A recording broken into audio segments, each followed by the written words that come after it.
আজকে আমি দুটি বোতলের ভিতরে তিনটি জিনিস ঢুকিয়ে দেব, লবণ, জল, গোবর। এবার এই তিনটি জিনিস একত্রে মিশিয়ে নেব। আমার এখানে তিনটি মিশ্রণ একত্রে মিশানো হয়ে গেছে। এরপরে বোতলে ভরে নেব।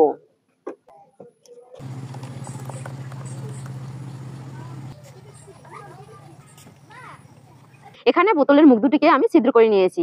একটা বোতলের মুখে নিয়েছি দুটি ছিদ্র, আরেকটিতে একটি। আর এর সাথে নিয়েছি দুটি স্যালাইনের পাইপ। এই স্যালাইনের পাইপ দুটোকে আমি ছিদ্রের ভিতরে ভরে নেব। এরপরে এর পাশ থেকে আঠা লাগিয়ে দেব। এবার এই চাবিটাকে বন্ধ করে 1 সপ্তাহের জন্য রেখে দিন।